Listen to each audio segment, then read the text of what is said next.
हमारे प्रभु यीशु के नाम से, मेरे प्रभु यीशु के नाम से, आपके प्रभु यीशु के नाम से मैं आप सभी का प्रभु यीशु के नाम से इस होप इन फेथ वचन और प्रार्थना की सेवा में स्वागत करता हूं और धन्यवाद देता हूं कि प्रभु यीशु ने आपको और मुझको एक बार फिर समय दिया है कि हम प्रभु यीशु के इस वचन का अध्ययन करें।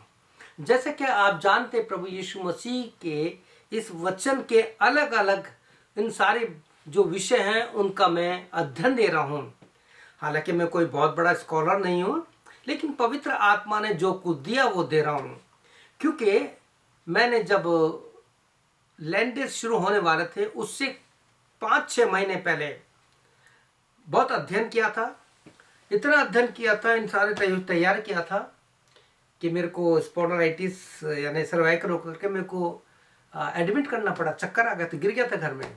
लेकिन धन्यवाद हो कि वो मेरी मेहनत जो है आज आप लोग का आज तक पहुंच रही है। तो इस मेहनत को जो दे रहा हूँ इसको आप हल्की बात मत जानिए कि ये तो छोटी मोटी बात बता रहा है। लेकिन मेरा इस अध्ययन को देने का मतलब या पर्पस ये है कि जो लोग नए लोग हैं, क्योंकि मेरी प्रेयर मीटिंग में बहुत से ऐसे लोग हैं जो दूसरे विश्वास से आए हैं, उनको भेजना ताकि वो अध्ययन करके और आशीष पा सकें। जब मैंने बता दिया तो आपको बताना चाहता हूं कि मैंने इस अपने सेल फोन पर व्हाट्सएप पर मैंने प्रेयर मीटिंग शुरू की है। और ये प्रेयर मीटिंग जो है, जब इंडिया में 10 बजने में 10 मिनट रहते हैं तब मैं लोगों को जोड़ना शुरू कर देता हूं और ये हमारी प्रेयर मीटिंग चलती है, 12 बजे तक चलती है।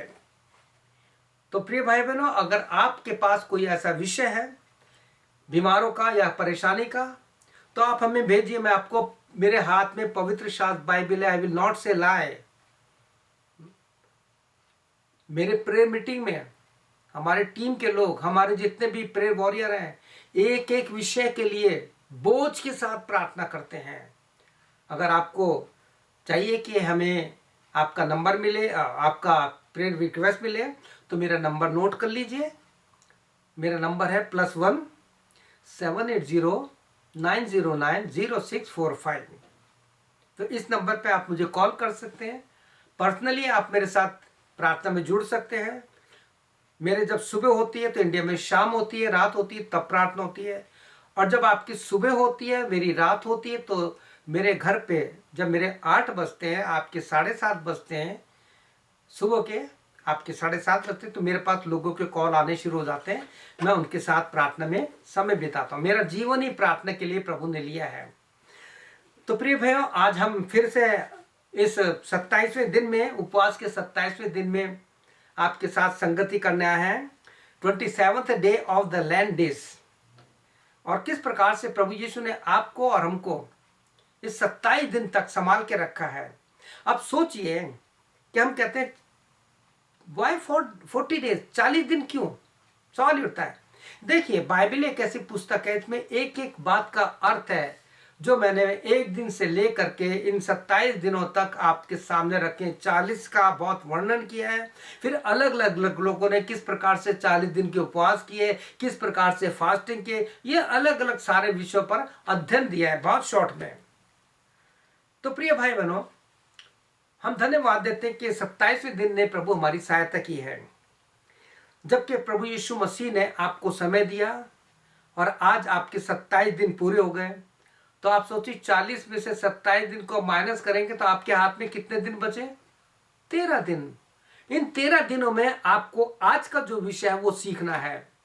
मैंने सीखा, मैं करता हूं, मैं वचन में बताऊंगा किस प्रकार से मेरे को सुनना पड़ता था। लोग अक्सर मेरी मां कहती थी। तो प्रिय भाई बहनों, आपके हाथों में 13 दिन है, तो आइए इन 13 दिनों में अपने आप को तैयार करें। और आज जो एक विषय लेके गया, वेरी स्मॉल वर्ड इन बाइबल। बाइबल में बहुत से छोटे छोटे शब्द हैं, आप उनको ढूंढिए, उन पर मनन कीजिए।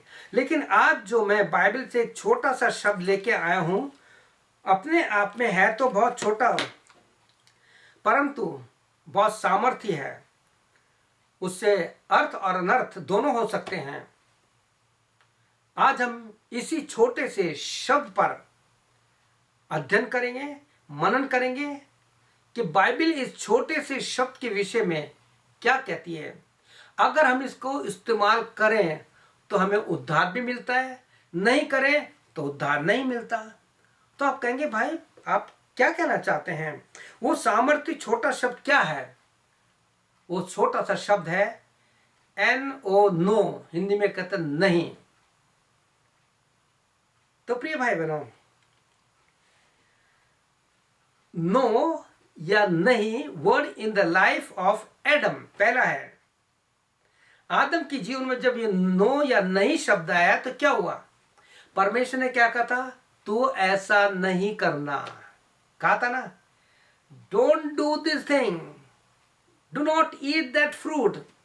कहने का मतलब है परमेश्वर ने उसको मना किया था। लेकिन हुआ क्या कि वो दुष्ट जो है ना, जिसे बाइबल में सांप कहा गया है, जिसके लिए ड्रैगन का पुराना सांप प्रकाशित वाक्य में कहा गया है। तो प्रिय भाई बहनों, आज समझ लीजिए कि एक छोटी सी बात के द्वारा आपको कुछ समझाना चाहता हूं कि हमें नो या नहीं का प्रयोग कहां, कब और कैसे करना चाहिए। तो आप देखिए कि हवा के पास वो दुष्ट आया। वो क्यों आया? क्योंकि परमेश्वर ने कहा है कि पति और पत्नी एक हैं, तुम कभी अलग मत होना। जिस दिन तुम अलग होगे वो दुष्ट तुम पर हमला करेगा। इसलिए सबोपदेश 4:9 में लिखा है, एक से दो अच्छे हैं क्योंकि उनका प्रतिफल अच्छा होता है। अगर कोई भाई या बहन, पति या पत्नी में से एक कोई अगर ये सोचता है या सोचती है, मैं आप लोगों से कह रहा हूं, ये यूनिवर्सल ट्रूथ है। अगर कोई कहता है कि नहीं मैं कमाता हूं, मैं अपने बल पे रह सकता हूं, तो प्रिय भाई बहनों, पति और पत्नी का संबंध एक ऐसा संबंध है कि अगर वो प्रभु यीशु के 3 धागों से बंधा हुआ है, पिता पुत्र पवित्र आत्मा के नाम से बंधा हुआ है, तो दुनिया की कोई ताकत उन्हें अलग नहीं कर सकते। हाँ, उतार चढ़ाव आएंगे पति पत्नी की जीवन में, दुख तकलीफ आएंगी। वो दुष्ट बहुत चाहेगा कि इनको अलग कर दो प्रार्थना से, संगति से, लेकिन प्रभु यीशु मसीह नहीं छोड़ता।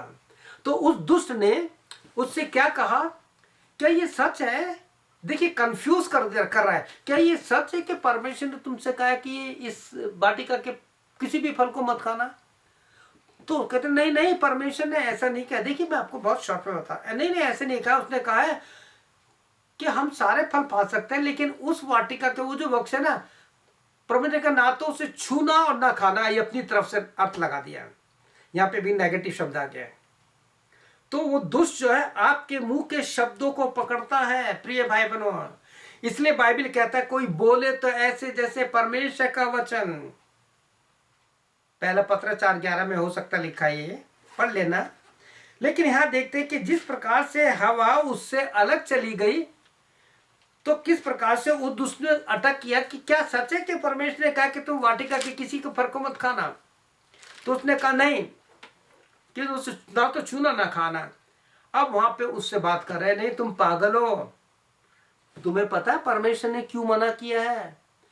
क्योंकि परमेश्वर को पता है कि जिस दिन तुम फल खाओगे तो तुम परमेश्वर के जैसे बन जाओगे।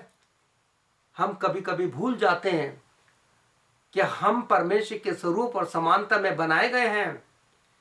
उत्पत्ति 1:26-27 पढ़ लीजिएगा। जो जो वचन बोलता हूं पढ़िए आप।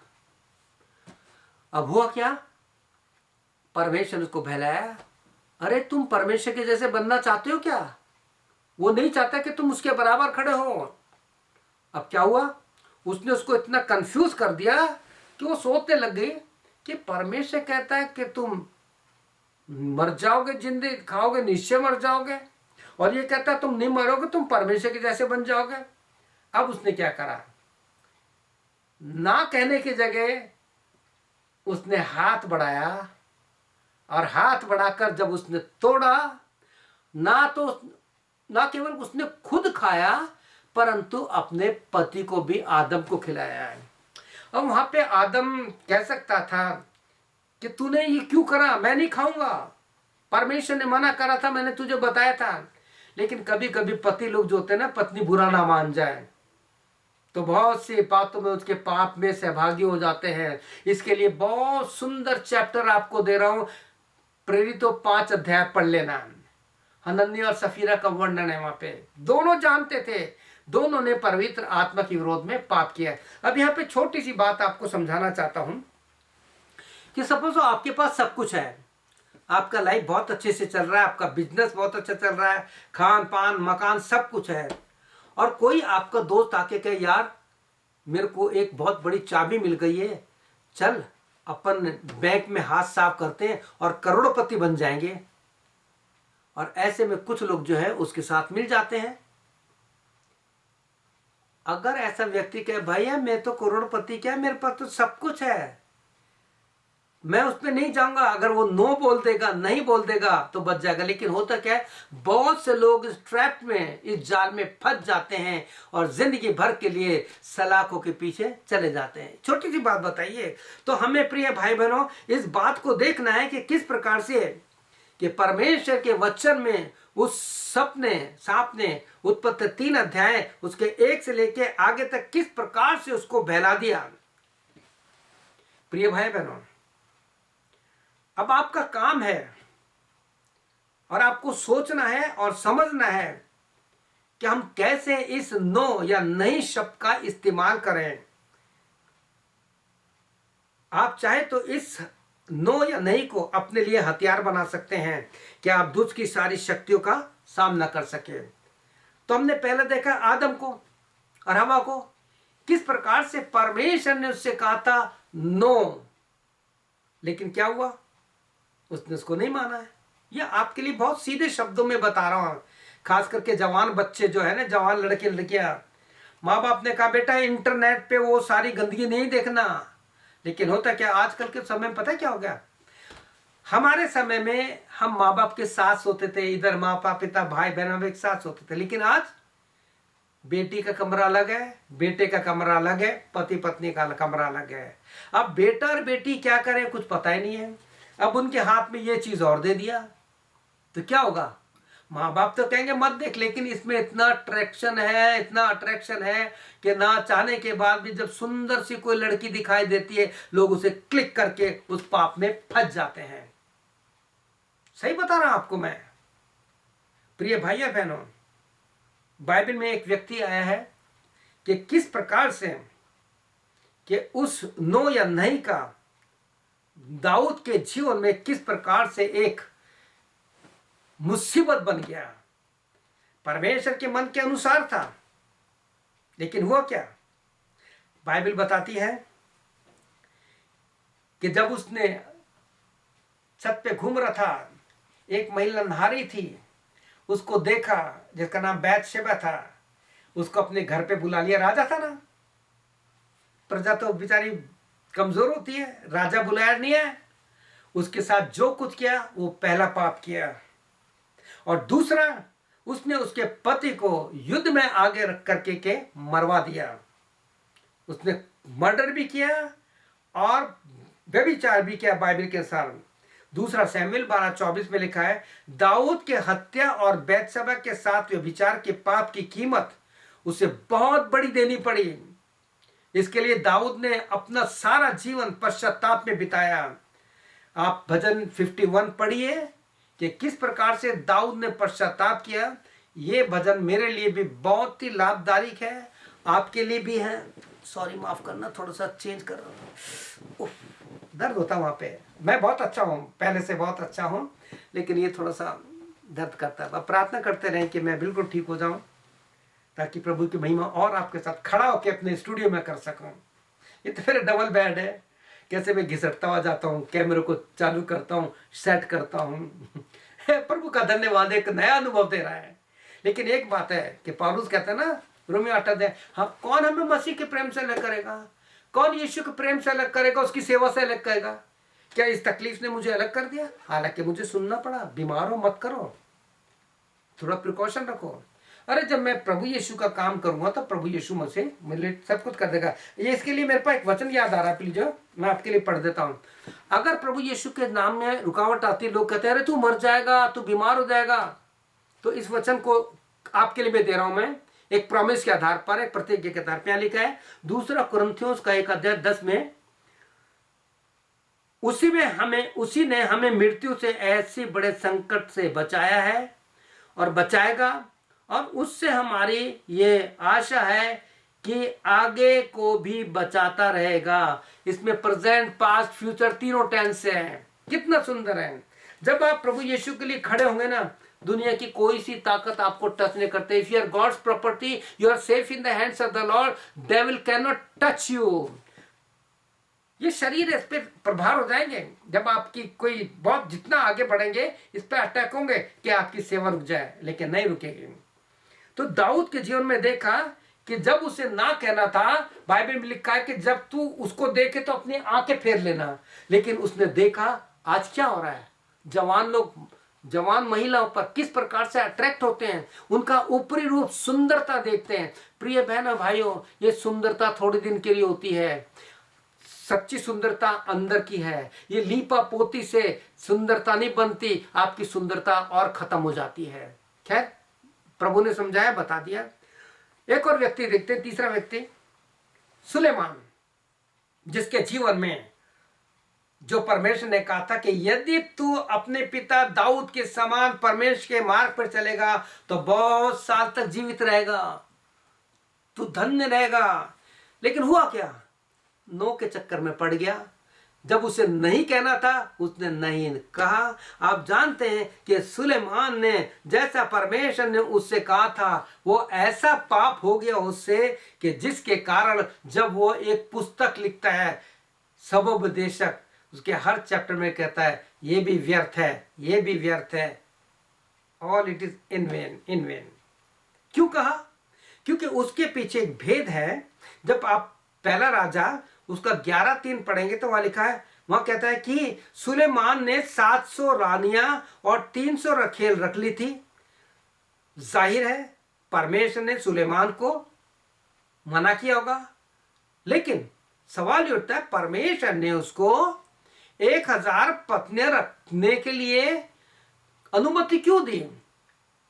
देखिए, परमेश्वर ने आपको और मुझे फ्री विल दी है। सारी बातों को जानने के बाद भी यदि हम किसी स्त्री के साथ गलत संबंध करते हैं, जानने के बाद भी जहां हमें नो कहना चाहिए, नो ना कह करके उस पाप में पड़ जाते हैं, तो उसकी मजदूरी बहुत भयंकर होती है। क्या हुआ? वो लंबी उम्र नहीं जिया। प्रिय भाई बहनों, आपसे प्रार्थना विनती है, परमेश्वर के विषय को, वचन को अपने हृदय में अधिकाई से ले लीजिए। दाऊद ने जो भजन लिखे, भजन 51 के बाद उसने जो पश्चाताप किया है, आप पढ़िए किस प्रकार से एक एक भजन। आप अगर परमेश्वर की आराधना करना चाहते हैं तो भजन पढ़िए, और अगर पाप से बचना चाहते हैं तो नीति वचन पढ़िए। जवानों के लिए नीति वचन बहुत जरूरी है। आज के जवान जो कपल है, शादीशुदा जवान है, उनके लिए भी बहुत जरूरी है। प्रिय भाई बहनों, यहां पे लिखा है कि उसकी 300 रखेल ने उसका मन उसके परमेश्वर की तरफ से हटा दिया, और सुलेमान भी वही काम करने लगा जो वो स्त्रियां करती थी। तो अब क्या करें? अगर आज भी आपके जीवन से कोई ऐसी गलतियां हो रही है, खैर प्रभु यीशु का धन्यवाद हो, ना तो मैं किसी ऐसे का पाप में हूं, मैं सेव्ड सिनर हूं। गलतियां होती छोटी मोटी, कभी गुस्सा हो जाता है, कभी दिमाग में कोई ऐसी बात जो सोचते भी नहीं आ जाती है, तो परमेश्वर से तुरंत क्षमा मांग लेते हैं। लेकिन अगर ऐसा होता है तो परमेश्वर का दास यानी यीशु मसीह का भाई याकूब 4:7 में कहता है, इसलिए परमेश्वर के अधीन हो जाओ। अब उसके अपने आप को उसको सबमिट करना है। अगर हमें पाप से बचना है तो पवित्र आत्मा से कहो, पवित्र आत्मा मेरा सहायक बना तू, क्योंकि यीशु ने कहा है मैं तुम्हें एक सहायक दूंगा, एक रिमाइंडर दूंगा जो तुम्हें साथ याद दिलाएगा। एक कहानी याद आ रही है, आपको पता होगा। एक व्यक्ति था जो बार बार भूल जाता था, और भूलने की आदत थी। उसकी पत्नी को पता था ये भूल जाएगा तो कुछ कर दे हैं। उसकी पत्नी ने एक बहुत इंपॉर्टेंट लेटर दिया और कहा आज इसे पोस्ट कर देना, आज इस लेटर को पोस्ट कर देना। और उसने क्या करा, एक चिट लिख करके उसके पीछे लगा दी कि आज इस लेटर को पोस्ट कर देना। और जब वो जहां भी जाता तो लोग उससे कहते भाई आज इस लेटर को पोस्ट कर देना। वो इधर देखते इसको कैसे पता है। जब तक उसने उस लेटर को पोस्ट नहीं कर दिया, कई लोगों ने उसको रिमाइंड कराया कि भाई इस लेटर को पोस्ट कर देना। इसी प्रकार से पवित्र आत्मा है जो यूहन्ना 14 में लिखा है कि मैं तुम्हें एक सहायक दूंगा जो तुम्हें सारी बातें याद कराएगा। इसलिए प्रभु का दास याकूब 4:7 में कहता है, इसलिए परमेश्वर के अधीन हो जाओ और शैतान का सामना करो। जो वो कहता है ऐसा कर, नहीं करूंगा, I am the child of Jesus, I am the child of Jesus, I am the servant of Jesus, तो उसके सामने से भाग जाएगा। कब? जब आप अपने आप को परमेश्वर के अधीन कर देंगे कि प्रभु यीशु अब मेरा जीवन, उठना बैठना सोना जागना सब तेरे हाथ में है। तो प्रिय भाई बहनों, परमेश्वर के निकट आओ तो वो भी तुम्हारे निकट आएगा। अपने हाथों को शुद्ध करो और अपने हृदय को पवित्र करो। प्रिय भाई बहनों, हमें आदम हवा के समान, हमें दाऊद के समान, हमें सुलेमान के समान उन सारी बातों को नहीं करना जिसके लिए परमेश्वर ने कहा है नो, नहीं। लेकिन होता क्या है, हम नहीं को निकाल करके हम उसमें हाँ कह के उसमें फंस जाते हैं। It's very simple, very short word, very small word in the Bible, no. जब मैं जवान था, मेरे जीवन से होता था। आप जानते हैं मेरा सबसे बड़ा अट्रैक्शन क्या था? ये फिल्में, मूवी। मैं कॉलेज में केवल एक ही सब्जेक्ट अटेंड करता था, इंग्लिश लिटरेचर का। और जैसे खत्म हुआ, मेरे कॉलेज के पास से एक दिनार थिएटर था, हनुमानगढ़ टाउन की बात बता रहा हूं मैं सीधा वहां जाता था और वहां मैंने ऑपरेटर का काम सीखा, मशीन चलाता था। क्यों? क्योंकि फिल्में फ्री देखने को मिलेगी। और जो मेरे ऑपरेटर होते थे ना, बेचारे थक जाते थे। मैं कहता है तुम जाओ, मैं तुम्हारा काम संभाल लूंगा। मैं दो चलाता था थिएटर। ये मेरा अट्रैक्शन था। मैं वहां नो नहीं बोल सकता था, उस पाप में फंसता था। ऑर्केस्ट्रा में गाना, रामलीलाओं में भजन कीर्तन करना, रामलीलाएं कराना, ये सब थे मेरे जीवन में, जो एक बड़ा पाप था। जैसे सुलेमान की पत्नियों ने 300 रखेलियों ने उनको पाप में डाल दिया था, ऐसे मेरा जो शौक था संसार का, मुझे पाप में डालता था। लेकिन प्रिय भाई बहनों, दूसरी तरफ हम बाइबल में ऐसे 5 लोगों को देखते हैं जिन्होंने नो शब्द था उसको अपने जीवन से निकाल के पटक दिया। आप जानती हैं 5 व्यक्ति कौन थे? इन 5 व्यक्तियों ने उस नो शब्द का नहीं का अपने जीवन में प्रवेश नहीं आने दिया। उनको बहुत प्रलोभन दिए गए, उनको लालच दिए गए, उन्हें कहा नहीं नहीं नहीं। पहला है यूसुफ। आपको अगर समय मिले तो आप पढ़िए किस प्रकार से उत्पत्ति की पुस्तक, उसका 37 अध्याय, उसका 37 से 50 अध्याय तक, जेनेसिस फ्रॉम 37 to 50 चैप्टर, हर एक जवानों को पढ़ना है ताकि वो स्त्री के पाप से बच जाएं, जवान लड़कियों के पाप से बच जाएं। आजकल एक कॉलेज स्कूलों में एक ट्रेड चला है कि गर्लफ्रेंड है क्या तुम्हारे? मेरे को कभी कभी लोग छोटे छोटे ये कौन कौन से प्रोग्राम चलते हैं डांस इंडिया के या कौन कौन से चलते हैं, मैं तो देखता नहीं, माफ करना, मैं नहीं देखता ये लोग, ना फिल्में देखता हूँ ना फिल्मी गाने गाता हूँ, उनका गुलाम नहीं। वहां पे मैंने देखा छोटे छोटे से जो जजेस बैठे थे, वो उनसे पूछते, जिन बच्चों की 5 साल की, 6 साल की, 7 साल की उम्र है, उनसे पूछते तुम्हारी गर्लफ्रेंड है क्या, बताओ। उनके दिमाग में जहर, ये शैतान के काम है, बच्चों के दिमाग में जहर डाल रहे हैं। आजकल स्कूल कॉलेज में क्या हो रहा है, गर्लफ्रेंड बॉयफ्रेंड, अरे तेरी गर्लफ्रेंड नहीं है, अरे तेरा बॉयफ्रेंड नहीं है, ये पाप है। आपको बोलना नहीं, I am the child of Jesus Christ. Yusuf से उस स्त्री ने क्या किया, फिरौन की पत्नी ने, कि मेरे साथ सो, मेरे साथ संबंध बना। उसने कहा नहीं, मैं ऐसा करके अपने परमेश्वर की दृष्टि में पापी नहीं हो सकता, मैं इतना बड़ा पाप नहीं करूंगा। और जब वो भाग गया तो आप जानते हैं उसका क्या हाल हुआ, उसको किस प्रकार से जेल में डाला गया। आप जरूर पढ़िए जवान लोगों, हर माँ बाप से कह रहा हूं जो आज संदेश को सुन रहे हैं, जो उत्पत्ति 37 से लेके 50 अपने बच्चों के साथ पढ़िएगा। वो नहीं पढ़ते, चलो हम पढ़ेंगे। दानियल की पुस्तक पढ़िए, उसमें 4 जवान हैं, दानियल, शद्रक, मेशक, अबेदनगो।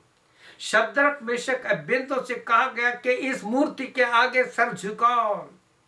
आज मैं बहुत से सेवकों के जानता हूं जो नेताओं के आगे सर झुका देते हैं, उन्हें अपने चर्च में बुला के अपने कार्य को कराना चाहते हैं। क्या मेरा यीशु मर गया है?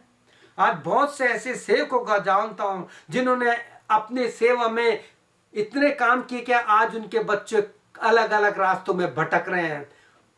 बहुत सेवकों के बच्चे उनके माता पिता के साथ नहीं रहते। अभी भी समय है, आपके पास परमेश्वर ने समय दिया है कि इन दिनों में हम अपने आप को परमेश्वर के साथ अपने हाथ में रख दें। शद्रक, मेशक, अबेदनगो ने कहा नहीं राजा, हम तेरी मूर्ति के आगे नहीं झुकेंगे। राजा क्रोधित हो गया और क्या करा, जो फर्नेस थी, जो आग थी, उसको कहा इसको और जलाओ। और जो आग में फेंकने वाले थे, जल्लाद थे, उनसे कहा इनको तीनों का हाथ पर बांध के फेंक दो। और बाइबल कहती है जब उनको फेंका गया तो लिखा जिन्होंने उसको फेंका वो जल के मर गए, लेकिन वो नहीं जले। क्या आपको पता हो क्यों नहीं जले? आप कहेंगे हाँ वहां यीशु मसीह था। अरे भाई यीशु मसीह था, लेकिन इब्रानी 12:29 क्या कहता है? हमारा परमेश्वर यीशु कंज्यूमिंग फायर है, जलना भस्म करने वाली आग है। वो आग वहां पे ऐसी थी, उसने संसारिक आग को खत्म कर दिया, उनको बचा लिया। ना तो उनके मोजे जले, ना उनके बाल जले।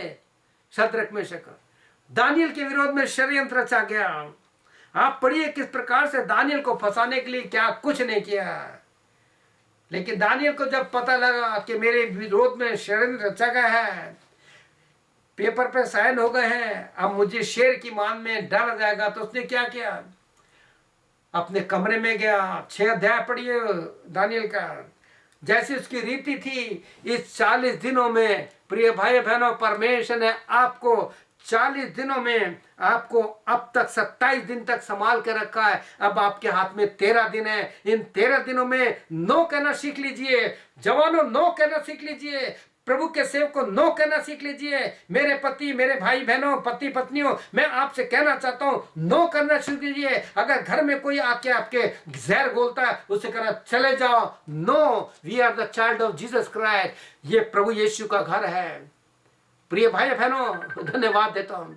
परमेश्वर ने आपको संभाला, मदद की है कि परमेश्वर आपके द्वारा काम करना चाहता है और प्रभु चाहता है कि आप उसके जीवन के द्वारा काम करें।